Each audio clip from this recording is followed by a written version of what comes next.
나는 하나님을 예배하는 예배자입니다.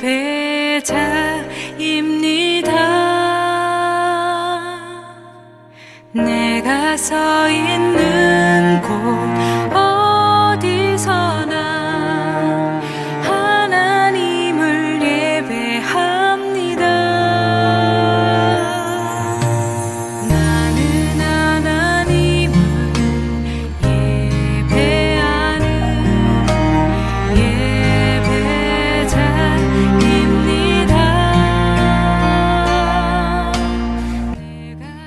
오늘 우리에게 주신 하나님의 말씀은 레위기 1장 1절에서 2절까지 말씀입니다. 여호와께서 회막에서 모세를 부르시고 그에게 말씀하여 이르시되 이스라엘 자손에게 말하여 이르라. 너희 중에 누구든지 여호와께 예물을 드리려거든 가축 중에서 소나 양으로 예물을 드릴지니라. 아멘. 이곳에서 바로 이 시간 하나님을 예배합니다.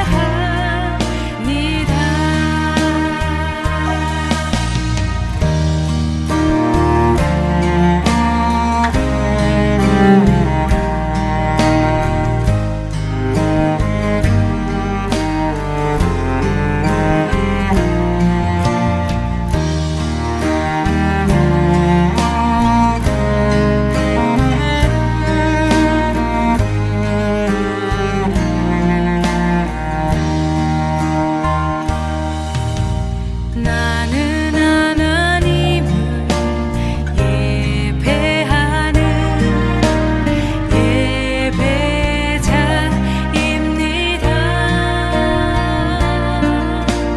내가 서 있는 곳 어디서나 하나님을 예배합니다.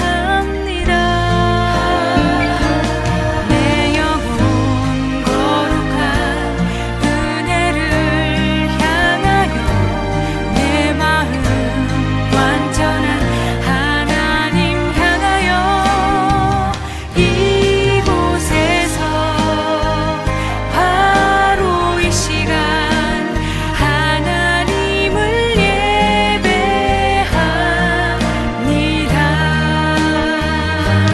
내 영혼 거룩한 은혜를 향하여 내 마음 완전한 하나님 향하여 이곳에서 바로 이 시간 하나님을 예배합니다. 내 영혼 거룩한 은혜를 향하여 내 마음 완전한 하나님 향하여 이곳에서 바로 이 시간 하나님을 예배합니다. 이곳에서 바로 이 시간 하나님을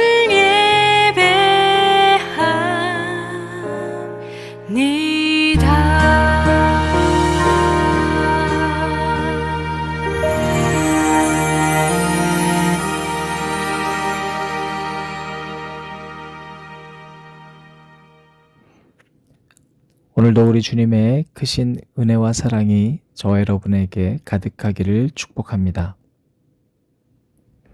우리가 어제는 출애굽에 대한 역사를 설명해주는 시편 기자의 모습을 봤습니다. 그래서 우리는 망각과 싸워야 한다 했습니다. 뭔가 새로운 거 시도하는 것보다도 기억하는 것이 훨씬 중요하다 했습니다.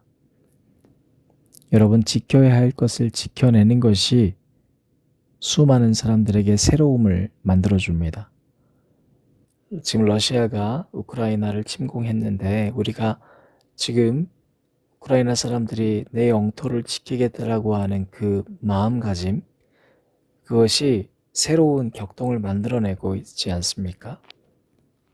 여러분, 마찬가지로 우리에게는 무언가를 개혁하고 새로운 것들을 하는 것보다 더 소중한 것이 지켜야 되는 것을 지키는 것입니다. 오늘은 레위기 말씀으로 매일 성경이 또 우리를 초대하고 있는데요. 여러분, 출애굽은 애굽에서부터 나왔다라고도 볼 수 있습니다. 그렇지만 또 다른 의미로 애굽에서 나와 새롭게 출발한다는 의미도 있습니다. 만약에 무작정 집에서 나오게 되면 그건 가출이죠. 그런데 목적지가 있게 되는 나오는 과정, 그 나옴은 바로 출가라고 하잖아요. 그러니까 출가는 독립할 능력이 있어서 나간 거예요.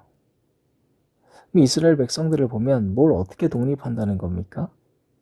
바로 그들은 오직 하나님 앞에서만 참된 독립이 가능하다는 걸 이제 몸소 깨닫게 되는 과정들을 이 출애굽기 우리에게 알려주고 있는 것이죠. 자, 그리고 창세기, 출애굽기 다음 바로 레위기가 있습니다. 여러분, 레위기를 읽는 걸 많이들 힘들어 하시는데요. 힘든 이유는요, 너무 구구절절 말들이 많아서 그렇다는 거예요. 근데 여러분, 곰곰이 생각해 보세요. 성경의 순서가 주는 은혜가 참 있거든요. 하나님께서는 창세기를 통해서 결국엔 모든 세상을 사람을 위해서 만들어 주시지 않습니까? 그리고 이 세상을 만든 얘기는 별로 나오지도 않고 결국엔 가정들을 일구어가는 내용들을 창세기에 담아주고 있습니다. 이 가정을 얼마나 사랑하시는지. 그런데 사람들은 어느덧 욕심 때문에 죄를 짓고 애굽의 노예가 되고 말았어요. 하나님과 온전히 일구어야 되는 그 믿음의 가정을 이루는 것이 아니라 이제 어느덧 애굽의 노예가 돼서 그곳에서 세상의 종이 되어 그저 그냥 하루하루 살아가는 거예요. 그런데 내가 종인지를 몰라요. 행복이 무엇인지를 모르는 거예요. 거기에서부터 비로소 하나님께서 애굽의 10가지 재앙을 통해 당신의 백성을 꺼내오시죠. 자, 지금까지 내가 의지했던 그 대상에게서부터 떠나는 과정은 얼마나 불안합니까? 그런데 바로 그 오랜 여정들 가운데에서 결국에 이들이 가야 할 곳이 하나님이거든요. 마치 지금까지 나를 지켜줬던 그 애굽이라고 하는 울타리를 벗어난 그 백성들을 하나님은 레위기를 통해서 꼭 끌어안고 세세하게 하나씩 하나씩 네가 앞으로 어떻게 살아야 할지를 살아야 행복한지를 알려주고 계시는 사랑의 메시지입니다. 그러니까 여러분이 레위기를 읽을 때요, 마치 우리는 갓난아이가 되고 우리의 아버지 되신 하나님께서 우리를 온전히 끌어안고 우리 귀에 속삭이듯 이야기해 주시는 게 여러분 레위기입니다. 그리고 바로 우리에게 가장 먼저 어떻게 해야지 얘들아 이제 너희가 행복한지 아니? 하고 말씀해 주시는 첫 번째가 바로 예배입니다. 그러니 여러분, 예배란 곧 뭔가요? 예배란 곧 사랑인 거예요. 예배는 하나님과의 관계를 다시 재설정하고 우리가 행복을 배우고 사랑을 배워나가는 게 여러분 바로 예배입니다. 오늘부터 남아있는 우리 한 주 동안 우리가 예배의 정신이 과연 무엇인지, 우리 예배 어떻게 잘 드려야 내가 행복한지를 좀 나눠보려 합니다. 오늘 먼저 첫 번째 시간인데요. 이 레위기 1장 말씀에서 예배는 뭔가 첫 번째로 알려주는 게 여러분 바로 대상에 있어서 제외가 없다는 겁니다. 2절 말씀입니다. 이스라엘 자손에게 말하여 이르라 너희 중에 누구든지 여호와께 예물을 드리려거든. 여러분, 이 말씀은 지금 누구한테 하고 있는 거예요? 모세에게도 하고 있는 겁니다. 예배에는 예외가 없습니다. 내가 제사장이든 제사장이지 않든 지도자든 아니든. 여러분, 그러므로 우리가 예배에서 뭔가를 맡은 순서자일 때 한 가지 조심해야 될 것이 있습니다. 찬양 순서 있고 기도 순서 있고 성가대 순서 있고 봉헌 순서 있고 설교 순서 있죠. 그런데 여러분 예배는 영어로 서비스라고도 하잖아요. 월십이기도 하지만 우리는 예배라고 하는 전체적인 하나님께 바쳐지는 모든 과정을 위해 내가 그 한 순서를 맡은 봉사자가 되는 것이죠. 그래서 전체를 완성해 나가는 거예요.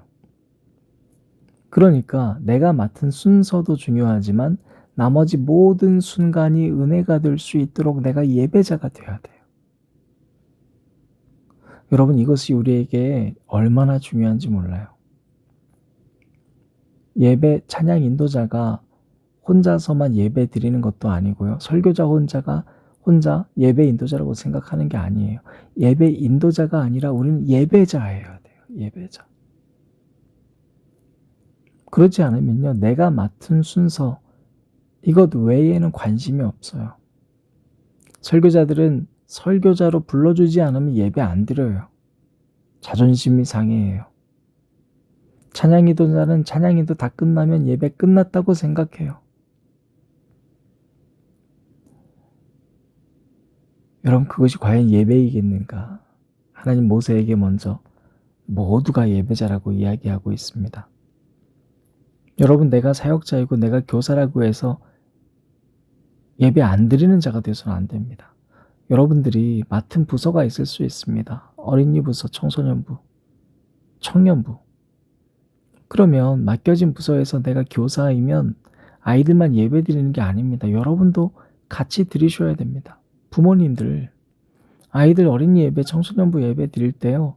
여러분도 드리셔야 됩니다. 여러분 모두가 예배자여야 합니다. 하다못해 옆방에서 중보기도라도 하셔야 합니다. 두 번째로 여러분 예배는요. 준비가 필요합니다. 3절인데요. 그 예물이 소의 번제이면 흠없는 수컷으로 회막문에서 여호와 앞에 기쁘시게 받으시도록 드릴지니라. 자 여러분 우리가 흠이 없는 수컷이다. 한번 생각해 보세요. 소를 경매하는 분들 우리 보면요. 잘 보이기 위해서 일주일이 뭐예요? 정말로 오랜 시간 동안 그 소를 관리하잖아요. 체중부터 시작해서 다치지 않도록 보호하고요. 말할 것도 없이 좋은 것 먹이면서 그날을 기다리거든요.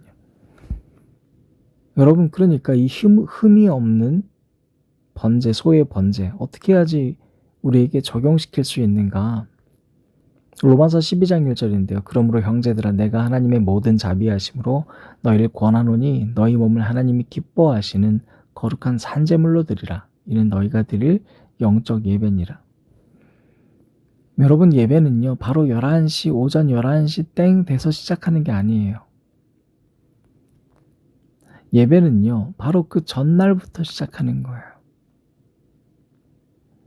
여러분 우리가 지금은 안식일에 예배 드리지 않습니다. 주일에 드리잖아요. 그러면 우리에게 정말로 중요한 날은 승부를 걸어야 될 날은 토요일일 수 있어요. 토요일, 이제는 요즘에 뭐 불금이라고도 하잖아요. 금요일부터일 수 있어요. 세상 사람들은 흥청망청 사람들을 만나는데 온통 에너지를 허비해요. 내 유흥을 즐기는데 시간과 에너지를 다 써요. 정작 주일이 됐는데 그날 승부를 걸어야 되는데 주님의 말씀이 들려오지 않아요. 왜? 우리는 육신을 가진 사람이거든요. 여러분 우리가 주 5일 근무하고 혹은 토요일도 약속이 있을 수 있죠. 그러나 최소한 자기 몸을 잘 알아서 내가 밤에는 조용히 일주일을 마무리하고 예배를 준비할 수 있어야 합니다. 그래야 하나님은 은혜를 주시는 거예요. 여러분 4절부터 6절까지 말씀 보면요. 우리가 또 한 가지 알 수 있게 되는 예배에 대한 그 자세가 있는데요. 예배의 순간은 모두가 드리는 거잖아요. 그러니까 결국에는 뭐예요? 내가 하나님과 1대1로 드린다는 마음을 잊어버리면 안 돼요. 누군가에게 의지하려고 하는 생각을 가지면 안 돼요. 여러분 4절 말씀 보면요. 번제물의 머리에 그가 안수한다. 그가 누굴까요?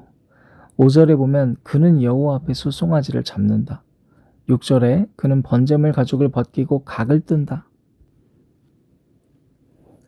여러분 개역개정은 주어가 분명치 않습니다. 그래서 우리말 성경이 이걸 보충했었어요. 4절에 그가 번제물의 머리에 손을 얹어야 한다. 5절에 그는 야훼 앞에서 소를 죽여야 한다.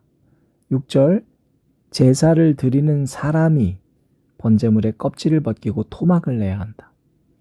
그러니까 여러분, 제사를 드리는 사람, 즉 레위기에서 말하는 지금 이 제사를 드리고 있는 번제의 주인공은 누구냐면 제사장이 아니라, 즉 순서를 맡은 사람이 아니라 제사를 드리러 온 사람이 직접 소를 잡고 죽이고 껍질을 벗기고 토막을 내야 된다는 거예요. 여러분, 그러니까 예배당에 오면서 혹은 예배를 드리면서 내가 누군가한테 의지하는 마음으로 예배 드리는 게 아니에요. 그런 수동적인 마음으로 예배 드리는 것이 아니라 내가 나를 각을 뜨는 거예요. 다시 말하면 예배는 내가 오늘 나를 죽이는 일이에요. 여러분 생각해 보세요. 내가 흠없이 애지중지 키운 소를 데려와서 그 소를 아무 죄 없는데 죽여요. 어떤 마음이에요? 주님, 제가 죽어야 하는데 오늘 저 때문에 죄 없는 이 소가 죽습니다. 칼을 들어 칩니다. 피가 튀겠죠. 그 피가 누구 피예요? 내 피입니다. 가죽을 벗기고 각을 뜨고 토막을 냅니다. 내장을 씻어야 됩니다. 역한 냄새가 납니다. 여러분, 그 순간 무슨 생각이 들겠어요? 내 죄가 이렇게 더럽고 역겨운지 발견하게 되는 것입니다. 내가 죄인인데 나 때문에 죄 없는 누군가가 이렇게 죽었다는 것을 깨닫게 되는 겁니다. 여러분, 그래서 그 예배는 바로 원래 내가 죽어야 함을 깨닫는 순간이어야 합니다. 이런 정신으로 우리가 예배를 드린다면 환경을 보고 예배를 드리니 말지를 결정할 수 있겠습니까? 목사의 설교를 한번 듣겠다고 예배당을 가는 행위가 가능하겠습니까? 친교 모임이 잘 되어 있는 곳을 찾아서 예배 드린다는 것이 과연 레위기의 말씀에 합당한 예배가 될 수 있겠습니까? 여러분, 이 시대에 설교가 넘쳐나고 특별히 한국의 미디어의 예배가 넘쳐나고 찬양이 넘쳐나는데 왜 우리의 예배가 무너지는지 아셔요? 내가 예배의 당사자여야 하는데 그것이 사라졌기 때문입니다. 더 이상 내가 준비하고 내가 도전하고 내가 죽으려 하지 않기 때문입니다. 점점 이 예배의 시스템이 의존성을 높아지게 하기 때문에 우리에게 은혜가 되는 시간이 사라지는 것입니다. 우리 귀만 즐겁고 십자가로 나를 부인하는 역사는 사라진 그런 예배가 되지 않길 바랍니다. 사랑하는 여러분, 세상에서 우리는 얼마든지 내 마음대로 살아갑니다. 얼마든지 좋은 데 놀러 갈 수 있고 그 시간에 다른 사람 만날 수도 있고 돈 벌 수도 있습니다. 그런데 오늘 내가 이 시간을 구별하기로 작정했습니다. 하나님께 일주일 동안 기도합니다. 주님, 제가 잊지 않도록 도와주옵소서. 망각과 싸웁니다. 오늘 내가 하나님께 예배자가 되기 위해서 피곤하지만 온 정신을 다해 예배 시간 집중하면 내가 죽습니다. 이 예배를 통해 이 예배를 드린 사람은 십자가, 자기 부인을 구현해낸 것입니다. 자, 그러면 우리가 이 예배를 통해 내가 죽었다, 내가 십자가를 진다, 하나님께 자기 부인을 했다, 내가 정말로 메시지가 들려오지 않지만 내 온 마음을 다하여 하나님께 나를 드렸다. 그렇다면 하나님께서 죽어가던 우리 심령을 바로 그 십자가에서 부활시키지 않으시겠어요? 그것이 바로 예배의 영적 터치가 이루어지는 겁니다. 내가 정말 싫어하는 사람이 있는데 하나님, 내가 정말 미치겠는데 그러나 내가 이 시간 오직 하나님께 나를 죽입니다. 십자가의 능력은 바로 그때 임하는 겁니다. 소위 이런 훈련을 우리 젊은 시대 때부터, 특별히 20대부터 우리 50대까지는 많이 해야 합니다. 화려한 예배, 내가 정한 예배 스타일, 내가 선호하는 설교자, 내가 선호하는 찬양, 내가 원하는 사람들의 모임, 그 모든 것들을 각을 뜨고 그 안에서 철저히 자기를 부인할 때 하나님께서 받으시는 기쁜 예배가 되어 여러분이 생명의 사람으로 거듭나게 될 줄로 믿습니다. 기도하시겠습니다. 하나님께서 우리에게 참 사랑한다 말씀해 주시니 감사합니다. 더 이상 레위기가 지겨운 말씀이 아니라 사랑의 말씀임을 잊지 않도록 도와주옵소서.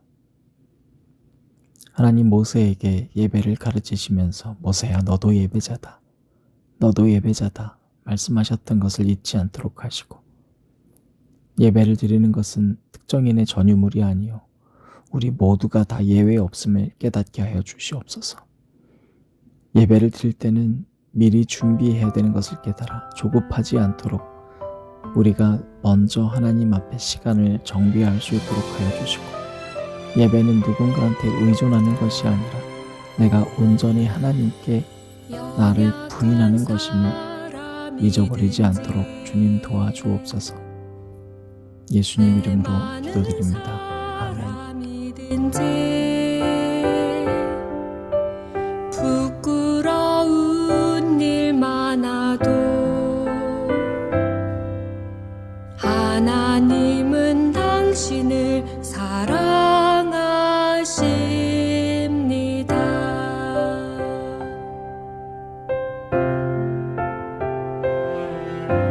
상처 많아 아픈 사람, 괴로운 일 많은 사람, 고생 많아 지친 사람, 하나님은 당신을 사랑하십니다.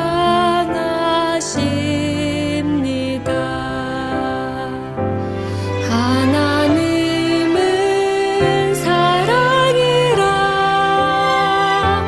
당신을 사랑하시네. 연약할 때 더 귀히 여기사 사랑하시네. 하나님은 사랑이라.